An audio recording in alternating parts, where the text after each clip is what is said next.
യുദ്ധങ്ങൾ അവസാനിപ്പിക്കുമെന്ന് പ്രഖ്യാപിച്ച് അധികാരത്തിലേറിയ American president Donald Trump നിശബ്ദമായി അമേരിക്കയെ ഇപ്പോൾ മിഡിൽ ഈസ്റ്റിൽ മറ്റൊരു യുദ്ധത്തിലേക്ക് നയിച്ചിരിക്കുകയാണ്. സയനിസ്റ്റ് സഖ്യമായ ഇസ്രായേലിനെ സഹായിക്കാൻ പുറപ്പെട്ടിട്ട് ഇപ്പോൾ സ്വയം യുദ്ധത്തിന്റെ കെണിയിൽ വീണിരിക്കുകയാണ് അമേരിക്ക.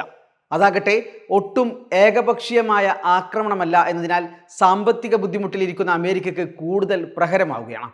യമനിലെ ഹൂതി സായുധ സംഘം അമേരിക്കയ്ക്ക് വരുത്തിവെക്കുന്ന നഷ്ടം ആയിരക്കണക്കിന് കോടി രൂപയാണ്. കഴിഞ്ഞ ഏതാനും ആഴ്ചയിൽ 7 US റീപ്പർ ഡ്രോണുകൾ വെടിവെച്ചിട്ടത് വഴി $200 മില്യൺ നഷ്ടമുണ്ടായത്. ഇന്ത്യൻ രൂപയിൽ കണക്കാക്കിയാൽ ഡ്രോണുകൾ ഹൂതികൾ വീഴ്ത്തിയത് വഴിയുള്ള നഷ്ടം മാത്രം 17,000 കോടിയിലേറെ രൂപയാണ്. അമേരിക്കയ്ക്ക് ഇതുവരെ ഉണ്ടായിട്ടുള്ളതിൽ വെച്ച് ഏറ്റവും വലിയ ഭൗതിക നഷ്ടമാണിത്. യമന് മുകളിൽ തങ്ങളെ ലക്ഷ്യമിടുന്ന അമേരിക്കൻ വിമാനങ്ങളെ ലക്ഷ്യമിടാനുള്ള ശ്രമങ്ങൾ ഹൂത്തികൾ ശക്തമാക്കിയതോടെ മാർച്ച് 31-നും ഏപ്രിൽ 22-നും ഇടയിലാണ് ഡ്രോണുകൾ ആക്രമിക്കപ്പെട്ടത്. കഴിഞ്ഞ ആഴ്ചയിൽ മാത്രം 3 ഡ്രോണുകൾ ഹൂതികൾ വെടിവെച്ചു വീഴ്ത്തി. ഉയർന്ന ഉയരത്തിലുള്ള US വിമാനങ്ങളെ ആക്രമിക്കാനുള്ള ഹൂതികളുടെ കഴിവിൽ വന്ന പുരോഗതിയാണ് ഇത് കാണിക്കുന്നതെന്നാണ് വിദഗ്ധർ അഭിപ്രായപ്പെടുന്നത്.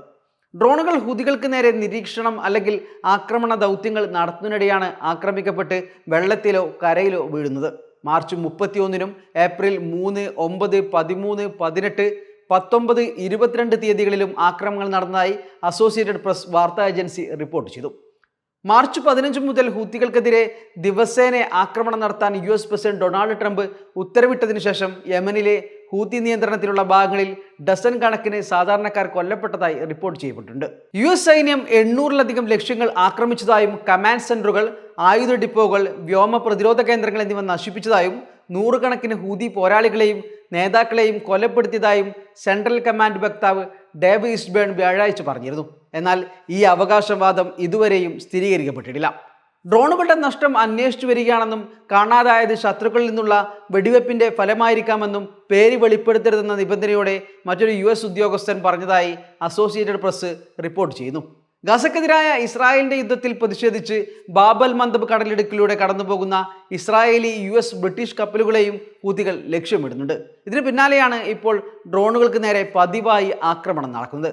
പലസ്തീനിൽ സ്ഥിരമായ വെടിനിർത്തലിന് ഇസ്രായേൽ സമ്മതിച്ചാൽ തങ്ങൾ ആക്രമണങ്ങൾ നിർത്തുമെന്ന നിലപാടിൽ ഉറച്ചു നിൽക്കുകയാണ് ഹൂതി സേന. Waytonikah.com, the exclusive Muslim matrimonial site.